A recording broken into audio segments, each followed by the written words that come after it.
নমস্কার বন্ধুরা, অনেক মিউচুয়াল ফান্ড বিনিয়োগকারী এই প্রশ্নটা করেন যে আমি লামসাম ইনভেস্ট করতে চাই, তো কোন ফান্ডে আমি মিউচুয়াল ফান্ডে লামসাম ইনভেস্ট করব।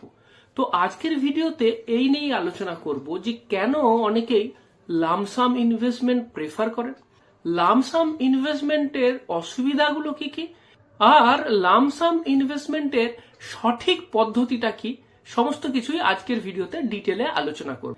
এইবার প্রশ্ন হলো যে কেন অনেকে লামসাম ইনভেস্ট করতে চান। তো এর পিছনে প্রথম কারণ যেটা, সেটা হচ্ছে রিগ্রেট অ্যান্ড ফোমো। আসলে কি হয়, অনেক ইনভেস্টরকে আমি এটা বলতে শুনেছি যে আমি তো এতদিন মিউচুয়াল ফান্ডেতে ইনভেস্ট করিনি, অথচ দেখছি যে অন্যেরা কিন্তু মিউচুয়াল ফান্ড থেকে অনেক রিটার্ন পেয়ে গেছে, তাই আমি এখন আর সময় নষ্ট করতে চাই না, তাড়াতাড়ি করে মিউচুয়াল ফান্ডেতে ইনভেস্ট করে দিতে চাই। তো তারা এটা ভাবেন যে আমার যে সময়টা পেরিয়ে গেছে বা যে সময়টা লস হয়ে গেছে সেটা আমি মেকআপ করব মিউচুয়াল ফান্ডে এককালীন টাকাটা জমা করে।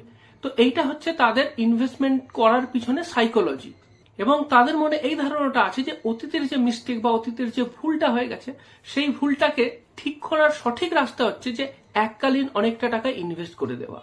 এইবার এককালীন অনেকটা টাকা ইনভেস্ট করে দিয়ে তারা এইটা ভাবতে শুরু করেন, যাক আমার তো টাকাটা ইনভেস্ট করা হয়ে গেছে, এইবার এই টাকার উপরেতে আমি 10-12% রিটার্ন প্রতি মাসে পেতে পারবো, সুতরাং আমার লাভ হবে। কিন্তু এখানে একটা ব্যাপার আছে যে মিউচুয়াল ফান্ড কিন্তু কোনো ফিক্সড রিটার্ন ইনস্ট্রুমেন্টের মতো করে রিটার্ন দেয় না। ফিক্সড রিটার্ন ইনস্ট্রুমেন্টেতে কি হয়, প্রিন্সিপালটা বাড়িয়ে দিলাম, যেদিন থেকে আমি টাকাটা ডিপোজিট করলাম সেদিন থেকে সেই টাকার উপরেতে ইন্টারেস্ট পেতে শুরু করব। কিন্তু মিউচুয়াল ফান্ডে তো সেভাবে কাজ হয় না।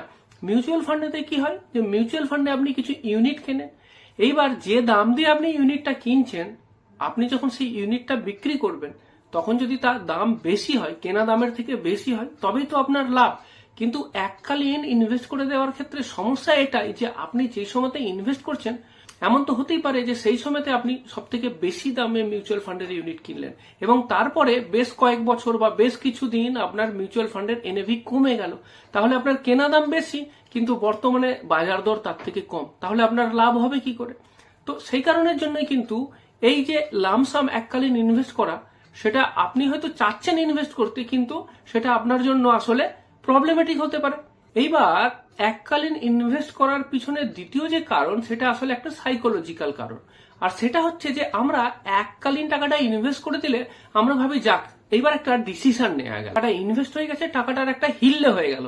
এতদিন পর্যন্ত টাকাটা আমার রাখা ছিল, কোনো একটা জায়গা থেকে পেয়েছিলাম, আমি বুঝতে পারছিলাম না টাকাটা নিয়ে কি করব, আমি একটা জায়গাতে ইনভেস্ট করে দিলাম, আমার মাথাটা হালকা হয়ে গেল বা আমার চাপটা হালকা হয়ে গেল। এইবার যে টাকাটাতে আমি ইনভেস্ট করে রেখেছি সেই টাকার থেকে তো আমি রেগুলার রিটার্ন পেতেই থাকবো। কিন্তু মিউচুয়াল ফান্ডের ক্ষেত্রে এইভাবে কিন্তু করলে হবে না, কারণ এসআইপির ক্ষেত্রে কি হয়, অনেকে এটা ভাবেন এসআইপি মানে কি কন্টিনিউয়াস প্রতি মাসে মাসে ইনভেস্টমেন্ট হবে, তাহলে কেন এমন একটা মনে হয় যে আরে ইনভেস্টমেন্ট তো করতেই থাকছি চলতেই থাকছে।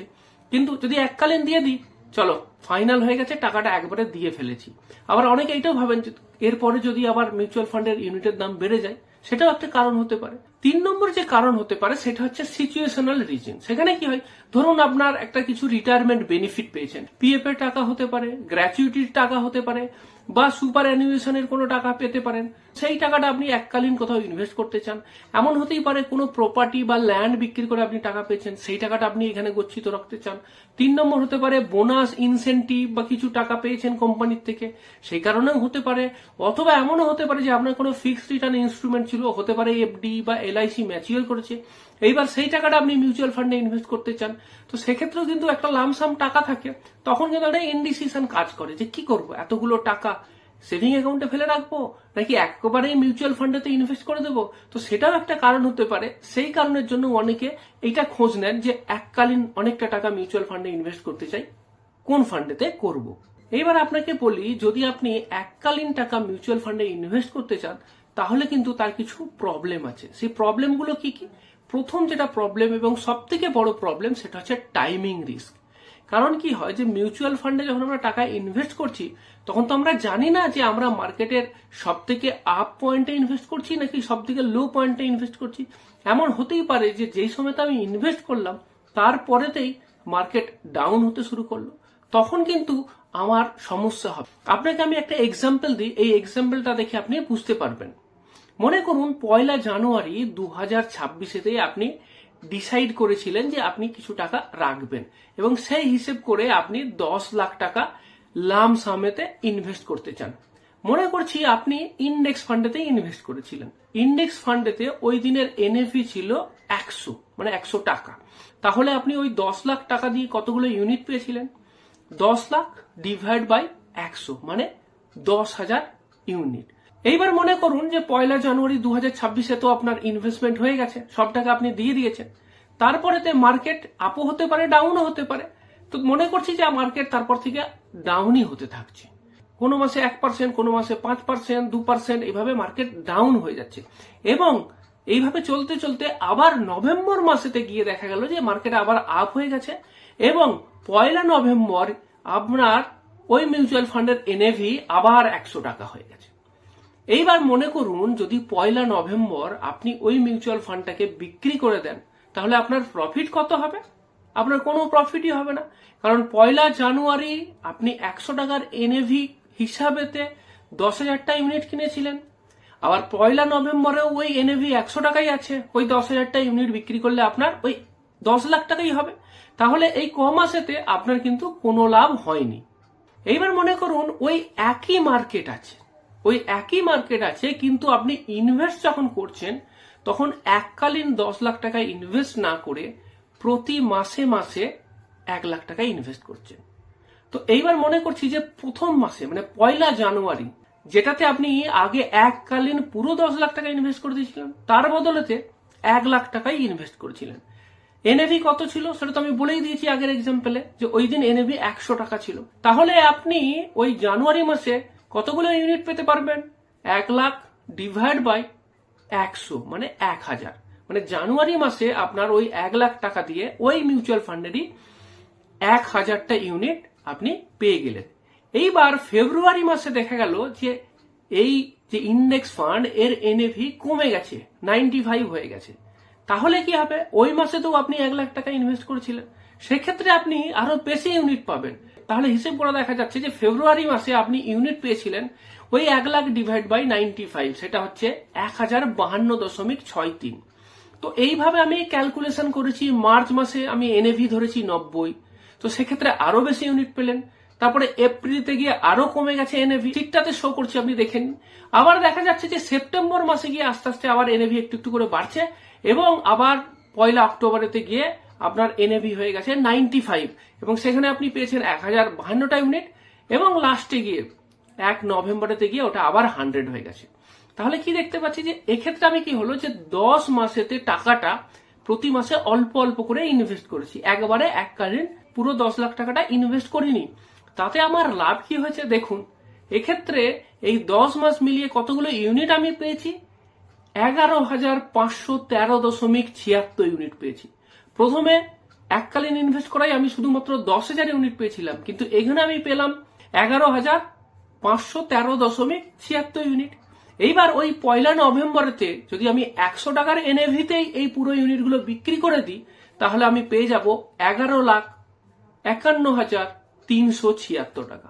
এইবার দেখুন আপনার লাভ কি হলো। লামসাম ইনভেস্টমেন্টেতে আপনি আগেও যেই অবস্থাতে ছিলেন 10 মাস পরে সেই একই অবস্থাতে থাকলেন।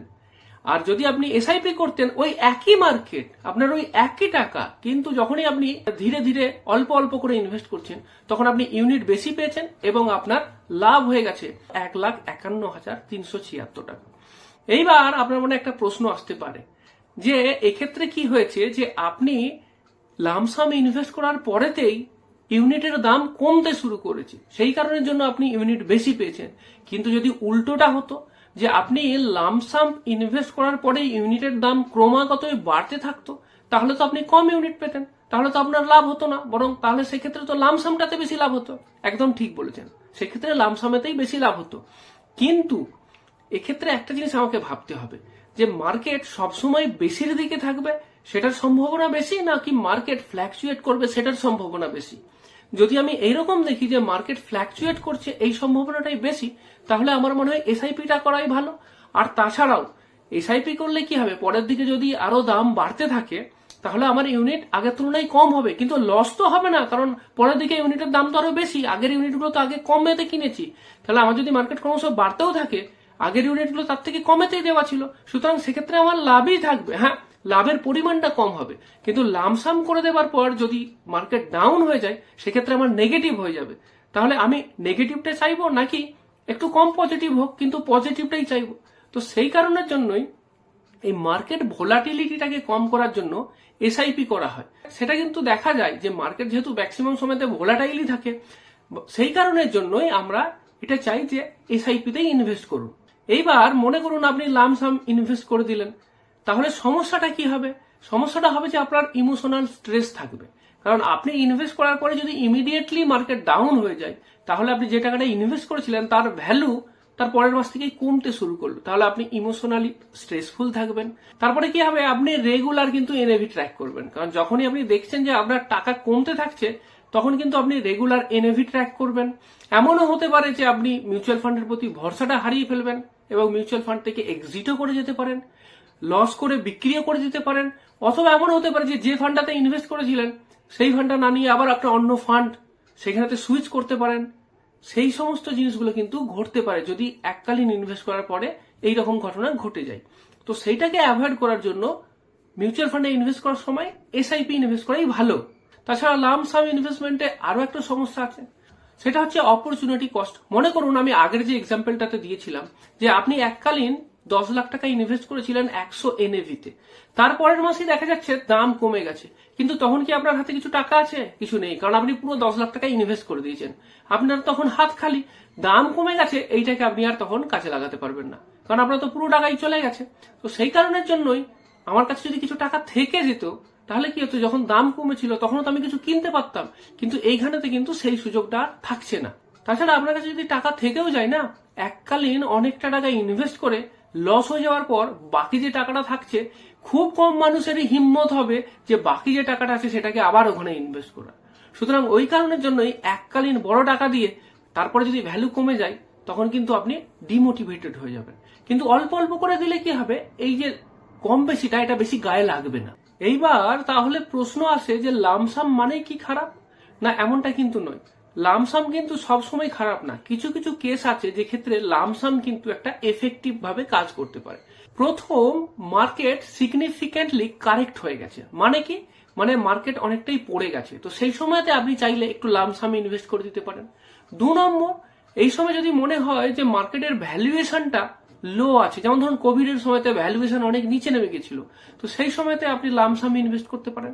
আর 3 নম্বর, যদি এমন হয় যে আপনি খুব লম্বা সময়ের জন্য বিনিয়োগ করবেন, শর্ট টার্মে আপনার টাকার দরকার নেই, তো সেই সময় তো আপনি কিছু কিছু করে লামসামও ইনভেস্ট করতে পারেন। এইবার আপনাকে আমি বলবো যে লামসাম ইনভেস্ট করার সব থেকে এফেক্টিভ এবং ভালো মেথড। মনে করুন আপনি কোনো জায়গা থেকে একটা মোটা টাকা পেয়ে গেছেন, পেয়ে যখন গেছেন সেটা আপনি মিউচুয়াল ফান্ডে ইনভেস্টও করতে চান, তো কিভাবে করবেন? দেখুন, সেক্ষেত্রে সব থেকে ভালো উপায় হচ্ছে যে আপনি যে লামসাম টাকাটা পেয়েছেন সেই টাকাটা কোনো লিকুইড ফান্ডেতে ইনভেস্ট করে দিন। প্রথমেই লিকুইড ফান্ডেতে ট্রান্সফার করে দিন। লিকুইড ফান্ড কিন্তু খুবই লো রিস্ক ফান্ড, মানে এই ফান্ডেতে টাকা কমে যাবার ভয়টা খুবই কম থাকে, রেগুলারলি টাকা বাড়ে, এবং দেখা গেছে যে লিকুইড ফান্ডেতে মোটামুটি বছরে 5.5 থেকে 6% রিটার্ন পাওয়া যায়। এইবার এই লিকুইড ফান্ড থেকে এসটিপি চালু করে দিন, সিস্টেমেটিক ট্রান্সফার প্ল্যান। তো লিকুইড ফান্ডটা হচ্ছে ডেট ফান্ড, এই ডেট ফান্ড থেকে ধীরে ধীরে টাকা ট্রান্সফার হয়ে যাবে, আপনি যে ইকুইটি বা হাইব্রিড ফান্ড যেখানে ইনভেস্ট করতে চান সেখানে টাকাটা ট্রান্সফার হবে, এবং তার জন্য আপনি মোটামুটি 1 বছর থেকে 2 বছর টাইম নিয়ে নিতে পারেন। সেটা ডিপেন্ড করছে আপনার লামসাম কত টাকা ওখানে ইনভেস্ট করলেন। এইবার এই কাজটা কিন্তু ব্যাংকেতে সেভিং অ্যাকাউন্টে টাকাটা রেখেও করা যায়, কিন্তু সেভিং অ্যাকাউন্ট থেকে তো ইন্টারেস্ট 2.5 থেকে 3% পাওয়া যায়, আর লিকুইড ফান্ড থেকে 6% পাওয়া যায়। তাহলে আমি যেই সময়তে টাকাটা ব্যাংকে ফেলে রাখবো সেই সময়তে যদি সেভিং অ্যাকাউন্ট হয় তাহলে তো আমার লাভ বিশেষ কিছু নেই। যদি লিকুইড ফান্ড হয় 5.5 থেকে 6% তো রিটার্ন পাবো, অ্যাটলিস্ট ইনফ্লেশনের সমান তো রিটার্ন হবে, টাকার ভ্যালুটা তো কমে যাবে না। এই কারণের জন্যই সেটা করা হয়। এবার মনে করুন আপনাকে একটা এক্সাম্পল দিই, মনে করুন আপনার কাছে 10 লাখ টাকা আছে, মানে 10 লাখ টাকা আপনি পেয়েছেন। এবার এই টাকাটাই আপনি মিউচুয়াল ফান্ডেতে ইনভেস্ট করতে চান, তাহলে কি করবেন? প্রথমেতে ওই 10 লাখ টাকায় লিকুইড ফান্ডেতে ইনভেস্ট করে দিন, যে কোনো একটা বা দুটো লিকুইড ফান্ডেতে ইনভেস্ট করে দিন। এরপর 50,000 টাকা করে এসআইপি করুন আগামী 20 মাসের জন্য, তাহলে আপনার 10 লাখ টাকার এসআইপি হয়ে যাবে। কিন্তু এক্ষেত্রে কি হবে, টাকাটা বিভিন্ন সময়তে প্রায় 2 বছর ধরে কিন্তু ইনভেস্ট হবে। মার্কেটের আপ ডাউন এটাকে দুটোকেই কিন্তু ক্যাপচার করবে। এক্ষেত্রে আপনার টাইমিং রিস্ক সেটা আপনার কম হবে, কারণ আপনি তো একবারেতে ইনভেস্ট করছেন না বা একটা পয়েন্টেতে ইনভেস্ট করছেন না, বরং 20টা পয়েন্টেতে ইনভেস্ট করছেন, প্রায় 2 বছর ধরে ইনভেস্ট করছেন। 2 নম্বর, মার্কেট ভোলাটাইল থাকলে সেক্ষেত্রে আপনার লাভই হবে, কখনো দাম কমে গেলে বা কখনো দাম বেড়ে গেলে অ্যাভারেজ আউট হয়ে যাবে। 3 নম্বর, আপনার মেন্টাল কমফর্টও থাকবে, যে একবারে পুরো টাকা তো ইনভেস্ট হয়ে গেল না, তো সেই কারণের জন্য আপনার একবারে বেশি লস হয়ে যাওয়ারও ভয়টা থাকছে না। এইবার আপনার মানে এই প্রশ্নটা আসতে পারে, লিকুইড ফান্ডটা তো বুঝলাম, সেখানেতে আপনি বাল্ক ইনভেস্টমেন্টের কথা বললেন, এবার এসআইপি যে ফান্ডগুলোতে করবো সেগুলো কি ফান্ড হতে পারে? দেখুন, সেটা তো ডিপেন্ড করছে যে আপনি কত দিনের জন্য করবেন এসআইপিটা, আপনার রিস্ক প্রোফাইল কেমন আছে, আপনার গোল কি আছে। তবুও টেন্টেটিভ যেগুলো মানুষের জন্য যেগুলো অ্যাডভাইস করা যায় সেটা হচ্ছে, যেমন ধরুন একটা ফ্লেক্সি ক্যাপ ফান্ড, যদি লং টার্মে ইনভেস্টমেন্টের গোল থাকে তাহলে একটা ফ্লেক্সি ক্যাপ ফান্ড নেওয়া যেতে পারে। একটা হাইব্রিড ফান্ড নেওয়া যেতে পারে ব্যালেন্সের জন্য, যেখানে ডেট ইকুইটি দুটোতেই ইনভেস্ট হবে। অনেকে আবার মাল্টি অ্যাসেট ফান্ড পছন্দ করেন, তো একটা মাল্টি অ্যাসেট ফান্ড নেওয়া যেতে পারে। লার্জ ক্যাপে একটা ইনভেস্ট করা যেতে পারে, লার্জ অ্যান্ড মিড ক্যাপে নেওয়া যেতে পারে। তাছাড়া যদি আরো বেশি রিস্ক নেবার থাকে সেক্ষেত্রে আপনি মিড ক্যাপ বা small cap fund, thematic fund, এই সমস্ত জায়গাতেও ইনভেস্ট করতে পারেন।